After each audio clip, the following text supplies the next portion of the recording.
Alexander the Great, the Anabasis. Written by Arrian, translated by Martin Hammond. Book 1. Preface. Where Ptolemy, the son of Lagus, and Aristobulus, the son of Aristobulus, agree with each other in the accounts they have written of Alexander, the son of Philip, I record what they say as unquestionably true. Where they differ, I have chosen the version which seems to me the more reliable and also more worth relating.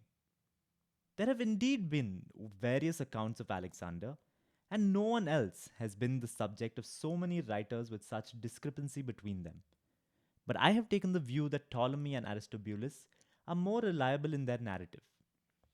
Aristobulus was with Alexander on his campaigns. Ptolemy not only campaigned with Alexander, but, as a king himself, would have been particularly honor bound to avoid untruth.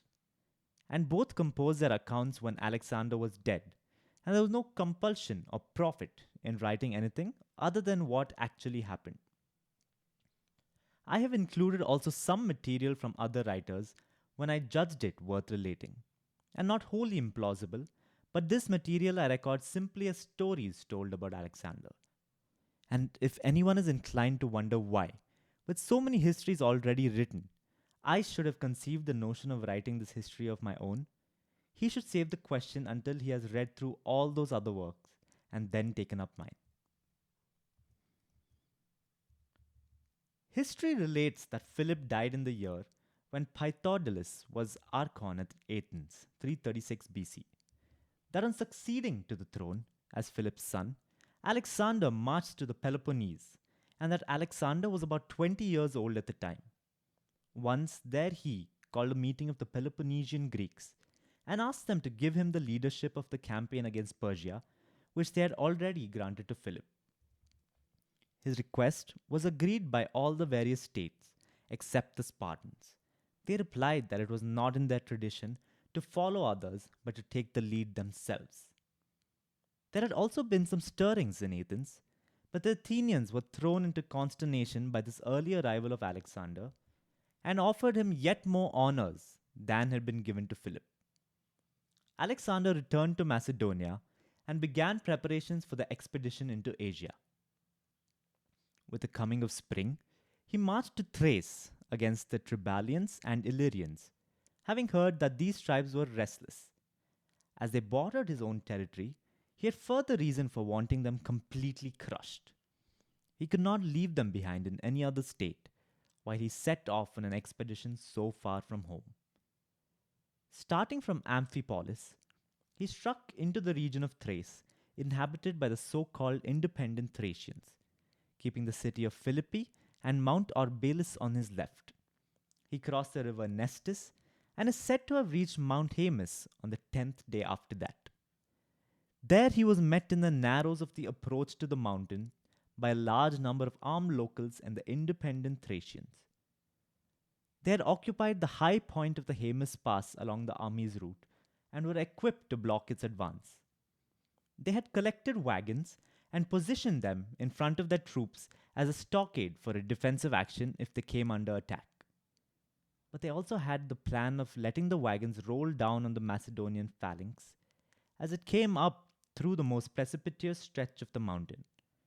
Their thought was that the more closely packed the phalanx met with the wagons in their downward path, the more explosive would be the force of their impact.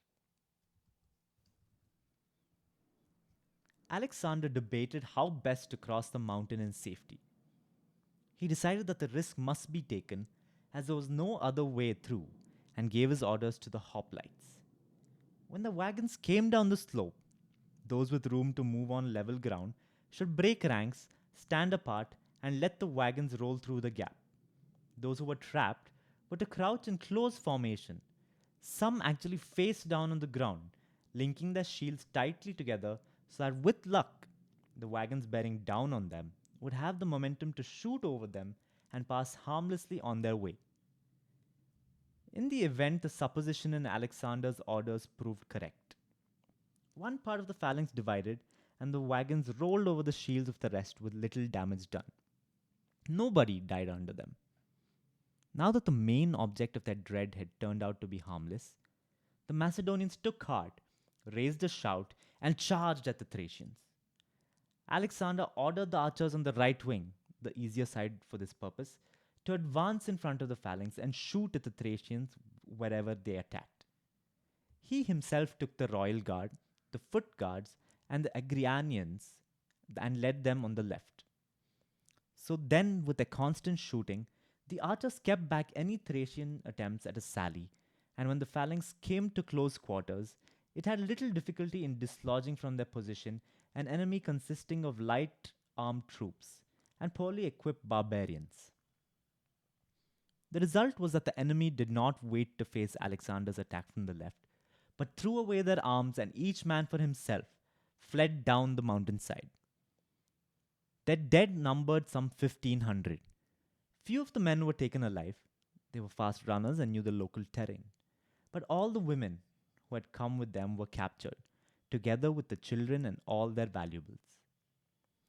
Alexander sent the spoils back to the cities on the coast, putting Lysianus and Philotas in charge of the arrangements.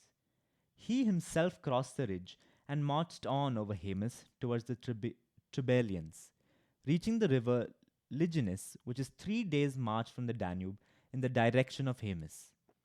Syrmus, the king of the Tribalians, had learned some time before of Alexander's expedition and had sent the Tribalian women and children onto the Danube with instructions to cross over to one of the islands in the river called Puce. The Thracians who border the Tribalians had also some time ago taken refuge on this island as Alexander was approaching, and Syrmus himself had joined that refuge with his entourage. But the main body of the Tribalians fled back to the river, which Alexander had left on the previous day. When he learnt of the Tribalians' move, Alexander turned back himself and marched against them, catching them in the process of making their camp. Thus caught, they drew up in battle order close to the wood which borders the river.